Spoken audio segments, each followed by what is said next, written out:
It is May 28 today as I shoot this video और आज India का नया पार्लियामेंट इनॉग्रेट हुआ है। First of all congratulations to all you people who are watching this video because all of us are citizens of India. और हमारे लिए बहुत बड़ी बात है कि हमारा एक नई पार्लियामेंट बिल्डिंग हमारे लिए एग्जिस्टेंस में आई है, जहाँ से हमारे लिए लॉज बनते हैं, देश के लिए काम होता है और बहुत कुछ।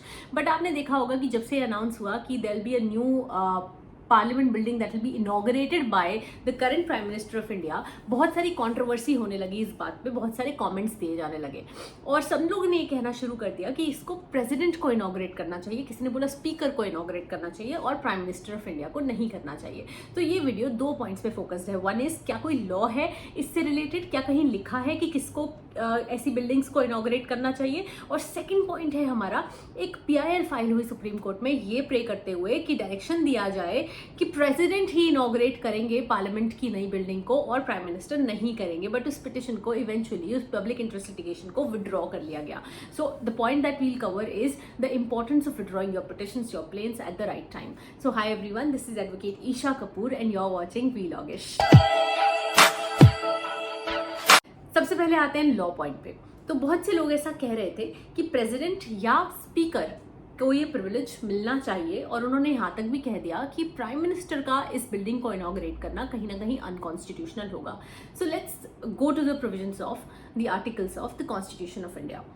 कॉन्स्टिट्यूशन ऑफ इंडिया के आर्टिकल 74, आर्टिकल 87 और बहुत सारे सराउंडिंग आर्टिकल्स को ध्यान में रखते हुए कुछ लोग ऐसे आर्ग्यूमेंट कर रहे हैं कि जो प्रेसिडेंट है वो head of the nation state है, इंडिया के वो एग्जीक्यूटिव के हेड है, इसीलिए उनके पास ये प्रिविलेज होना चाहिए। अब जब houses of parliament functioning start करते हैं हर सेशन में, तो उनका पहला सेशन जो है वो प्रेसिडेंट ऑफ इंडिया लेते हैं। इन सारी बातों को कहते उनका ये कहना था कि ये जो प्रिविलेज है ये प्रेसिडेंट को दी जानी चाहिए, और उन्होंने ये भी कहा कि ये कन्वेंशन चला आ रहा है।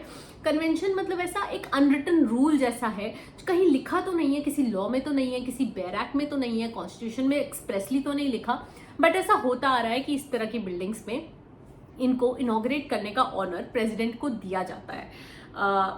लेकिन अगर हम कॉन्स्टिट्यूशन में देखें तो हमें कहीं पे ऐसा कुछ नहीं मिलता है। And if we go to the conventions, I noted down a few conventions for you, then it was in 1927 that the first parliament of India was inaugurated. अब उस समय पे तो वो ब्रिटिश हेड नहीं किया था जो उस समय के थे। एक्चुअली पता है उस टाइम पे कंस्ट्रक्शन कॉस्ट भी सिर्फ 83 लाख आई थी। मैं सोच रही थी आपको लोग को ऐसे ही बता दूं, आपको पता होना चाहिए कि कितनी ज़्यादा महंगाई हमारी कंट्री में बढ़ गई है। फिर 1970s में पार्लियामेंट हाउस को एक एनेक्स चाहिए था, वो एक और जो एडिशनल स्पेस बनाया गया, उसका जो फाउंडेशन स्टोन था वो प्रेसिडेंट ने ले डाउन किया था, लेकिन उसका जो इनॉग्रेशन था वो फाइनली उस टाइम पे जो प्राइम मिनिस्टर थी मिसेस इंदिरा गांधी, उन्होंने किया था इनॉग्रेशन। तो अगेन वहाँ पे प्राइम मिनिस्टर ने ही इनॉग्रेशन किया था। अब पार्लियामेंट लाइब्रेरी बनी 1987 के आसपास, उसका फाउंडेशन स्टोन रखा गया। वो फाउंडेशन स्टोन उस टाइम पे प्राइम मिनिस्टर राजीव गांधी ने रखा था, लेकिन उसका जो इनॉग्रेशन था फाइनली वो प्रेसिडेंट ने किया था। उस टाइम पे प्रेसिडेंट मिस्टर KR नारायणन थे। तो दो अलग अलग चीज़ें, यानी कि ये कोई ऐसा कन्वेंशन या कस्टम एस्टैब्लिश नहीं हो पा रहा है कि एक ही हेड, एक ही पोस्ट पे रहता हुआ इंसान इन सब चीज़ों को इनॉग्रेट करता आया हो। एक बार प्रेसिडेंट ने इनॉग्रेट किया, एक बार प्राइम मिनिस्टर ने इनॉग्रेट किया, दोनों ही अलग अलग तरह की बिल्डिंग्स को। फिर अभी 2017 में प्राइम मिनिस्टर नरेंद्र मोदी ने भी जो पार्लियामेंट हाउस की एनेक्स बिल्डिंग है उसका एक एक्सटेंशन बनाया गया, उसको उन्होंने इनॉग्रेट किया ना। ये तीन अलग अलग तरह के, इनफैक्ट 4 बार जब ब्रिटिशर्स थे तो 4 बार 4 अलग अलग तरह के कन्वेंशंस देखने को मिले। सो आई डोंट थिंक कि ऐसा कोई कन्वेंशन या कस्टम एस्टैब्लिश होता है, क्योंकि जब हम कस्टम्स की, कन्वेंशंस की बात करते हैं तो वो ऐसे होने चाहिए जो लॉन्ग यूसेज से फॉलो होते आ रहे हैं, जिनको किसी ने अभी तक क्वेश्चन नहीं किया है, जिनमें कभी कोई चेंज नहीं आया था। अनरिटन रूल्स तो वही है ना, जिनको लोग बिना क्वेश्चन करे बस फॉलो करते जा रहे हैं और सबको ऐसा लगता है कि यही लॉ है, यही रूल है, ऐसा ही होना चाहिए। और यहाँ पे हमें कहीं पे ये भी नहीं मिला कि प्रेसिडेंट या फिर स्पीकर को ही इनॉग्रेट करना चाहिए। सो आई डोंट थिंक कि ये कन्वेंशन जो है वो एस्टैब्लिश होता है।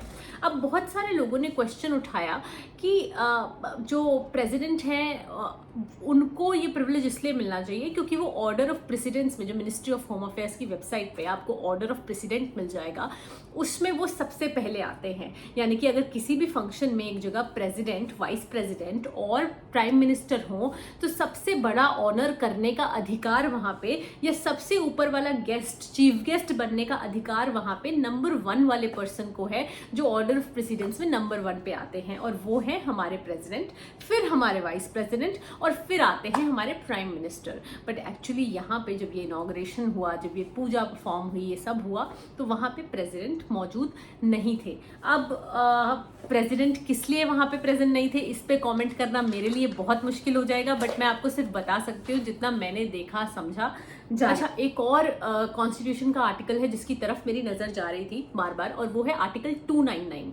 सो इंडिया के लिए अगर कोई भी कॉन्ट्रैक्ट्स होते हैं, इंडियन गवर्नमेंट के लिए कोई भी कॉन्ट्रैक्ट्स होते हैं, तो वो प्रेसिडेंट के नाम में ही बनाए जाते हैं जनरली। इसका मतलब कि जो पार्लियामेंट के कंस्ट्रक्शन का कॉन्ट्रैक्ट था, चाहे वो सीमेंट लाने का कॉन्ट्रैक्ट था, चाहे वो किसी प्राइवेट पार्टी को पूरा कंस्ट्रक्शन का जिम्मेदारी देने का कॉन्ट्रैक्ट था, वो प्रेसिडेंट के नाम में हुआ था। तो कुछ लोगों ने ऐसा भी कहा कि इस रीजन से भी प्रेसिडेंट का हक बनता है इस पार्लियामेंट बिल्डिंग को इनॉग्रेट करने का। ऑल्दो दिखा कि प्रेसिडेंट को कोई प्रॉब्लम नहीं थी इन सब चीज़ों से, बट बहुत सारे लोगों ने बहुत सारे आर्ग्यूमेंट्स किए। हमारा सिर्फ काम है कि हम उन्हें एनालाइज करें लीगल व्यू पॉइंट से। सो लीगल पॉइंट से तो कंक्लूजन यही आता है कि ऐसा कोई लॉ नहीं एग्जिस्ट करता है जो कहता है कि प्राइम मिनिस्टर को ये इनॉग्रेट नहीं करना चाहिए था। बाकी पॉलिटिकल व्यू पॉइंट्स पे हम अभी इस वीडियो में बिल्कुल भी नहीं जाएंगे, ना ही हम कभी जाते हैं। Second point that I had to make is with respect to the importance of withdrawal at the right time.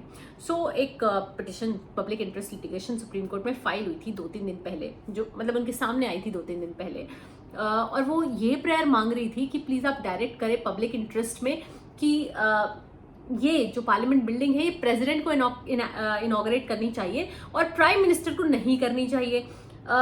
Court ने पूछा कि आपका क्या लोकस है, पब्लिक इंटरेस्ट लिटिगेशन कैसे बनती है ये, और आप कौन से प्रोविजन में ऐसा आके कह रहे हो कि जो पावर है, जो प्रिविलेज है इसको इनॉग्रेट करने का, वो प्रेसिडेंट के पास ही है। कोर्ट ने बोला जहां तक हमें पता है, हमें तो कोई ऐसा आर्टिकल दिखता नहीं है कॉन्स्टिट्यूशन में, और ये अनकॉन्स्टिट्यूशनल कैसे समझाओ। तो उन्होंने वही आर्टिकल्स जो भी हमने वीडियो में पीछे डिस्कस करे वही बताने शुरू कर दिए, ये कहना शुरू कर दिया कि कॉन्स्टिट्यूशनल हेड जो है वो प्रेसिडेंट है।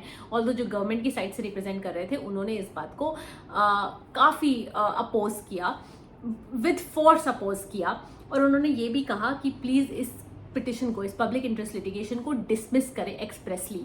बट उस टाइम पे समझदारी दिखाते हुए जो ये पब्लिक इंटरेस्ट लिटिगेशन लेके आए थे, PIL लेके आए थे, उन्होंने इसको विड्रॉ कर लिया। अगर वो इस PIL को विड्रॉ नहीं करते और ये डिसमिस हो जाती, तो एक तरह से ये ना एक सर्टिफिकेट हो जाता यूनियन गवर्नमेंट के लिए ये कहने का कि इस तरह के केसेस को आप एज PIL सुप्रीम कोर्ट नहीं लेके आ सकते हो। तो इस तरह से उन्होंने अपना वो सर्टिफिकेट अपने खिलाफ गवर्नमेंट को ऐसे सर्टिफिकेट मिलने से बचाया। सेकेंडली, वो फिर कहीं और किसी और कोर्ट में भी नहीं जा सकते थे, जैसे कि वो हाई कोर्ट में कोई किसी और पावर किसी और प्रोविजन के अंदर उस सेम प्रेयर को लेके नहीं जा सकते थे। सो बस एक छोटा सा पॉइंट था कि उस समय राइट टाइम पे उस पब्लिक इंटरेस्ट लिटिगेशन को विड्रॉ करके उन्होंने उसके अगेंस्ट कुछ भी ऐसा लॉ आने से बचा लिया, क्योंकि अगर एक बार सुप्रीम कोर्ट उसे डिसमिस कर देता तो वो बाइंडिंग हो जाता हाई कोर्ट पे, लोअर कोर्ट्स पे, सारे हाई कोर्ट्स पे, सारे लोअर कोर्ट्स पे, और वो फिर उसके बाद कहीं भी ये प्रेयर लेके नहीं जा सकते थे in any other form also, in praying for any other writ also.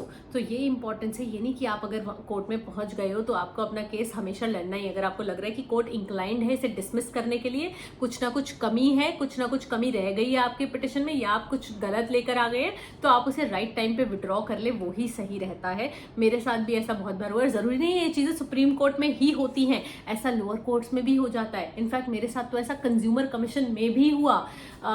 तो it is very important to withdraw your petitions at the right time. First of all, it is very important to first think and then go to the courts. First see कोई procedural irregularity तो नहीं है उसमें, and then go to the courts.